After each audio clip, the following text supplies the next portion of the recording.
had an incredible career trajectory. You were a journalist? Yes.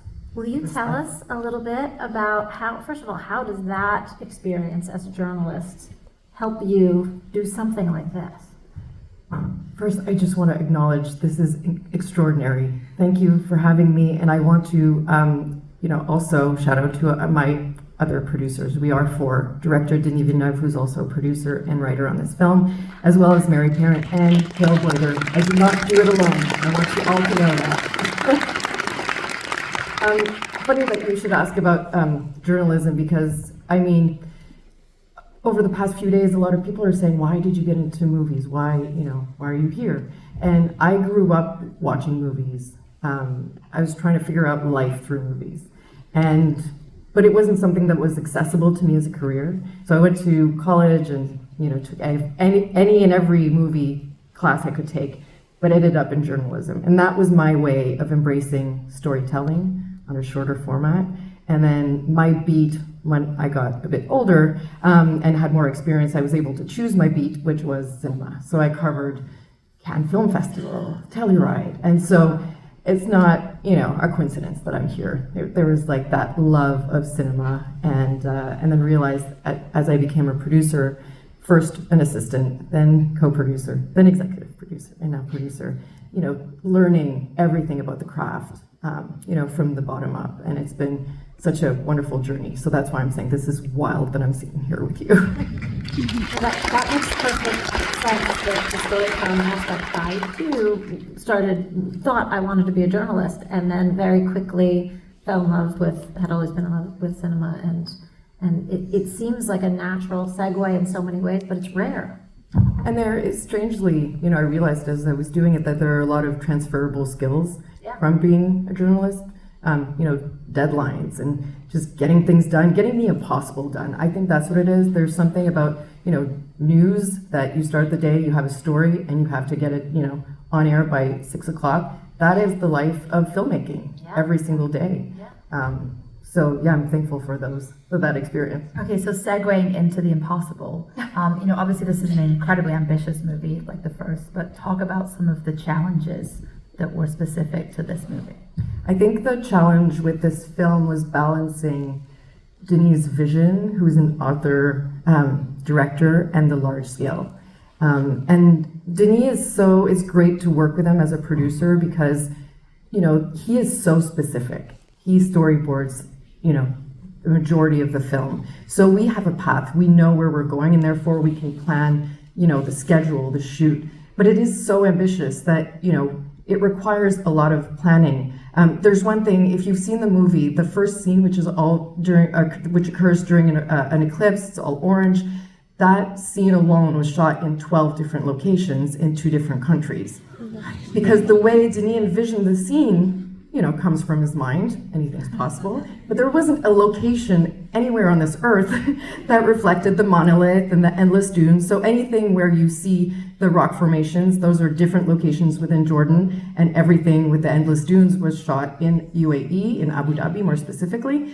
And so Greg Fraser, a cinematographer, took Denis' boards and the previs, so everyone's working towards, with the same roadmap. And he started using, Greg has an insatiable appetite for innovation. So he went to Unreal Engine, inputting the LiDAR of all our locations, inputting the sun path, so that he knew exactly at what time he would shoot Zendaya on this angle, and what time he would shoot Timothy on the other angle. So I can tell you that scene where you have a Harkonnen, or no, it's actually Lady Jessica, Rebecca Ferguson, killing a Harkonnen with the sun right behind her, that was not an accident. That was at 10:43 at a location called Bottle Canyon. So everything had to be meticulously calculated, but then there was some experimentation that was needed because no one's written a sandworm before.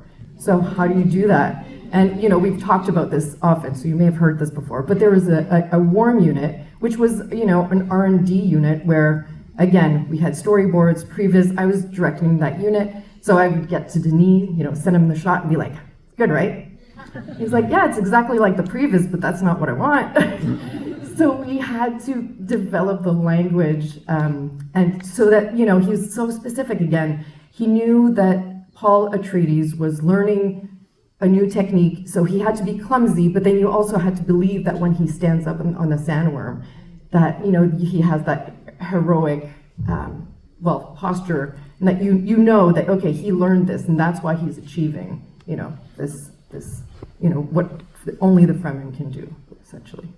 It's incredible. I miss the days of the DVD extras where you had the narration of exactly how it's done. I hope that will exist at some point, a version of that to break down these scenes so we can really see them shot for shot and understand. I agree. Fascinating. Denis hates that. Really? Because is that because he feels like you're taking away my magic trick? You're like showing the cards And you know, he references Star Wars. He said, when I saw Star Wars, you didn't have access to DVD, you know, extra content or whatever. He only saw that 20 years later, so it didn't kill the magic. So maybe in 20 years, everyone. I just wanted to learn from it. What are some of your favorite scenes in the movie? I mean, the scene that we just saw, I've seen this film, and you know, obviously in post-production, I've seen cuts, early cuts, late cuts, and the finished movie hundreds of times. And that moment when Zendaya's character Chani turns away, I get choked up every time with Hans Zimmer's music. And I remember sitting in the mix on the mix stage, and we were, you know, trying to figure out what was the perfect moment when we go from silence to the soaring score that just breaks your heart. And Hans Zimmer, I remember when we first showed him a scene, with the kissing scene with Timothy and Zendaya. I remember Hans becoming very quiet. I was like, what's wrong? He's like, it's very hard to do a love theme. And I thought, Hans Zimmer can do anything. But clearly he said, you know, everyone's been trying to write love scores forever, and not everyone achieves that. And so for me in that moment, he did achieve that, you know, heart-wrenching, heartbreaking music. So beautiful. Well, thank you so much. Congratulations. Thank you so much for having me.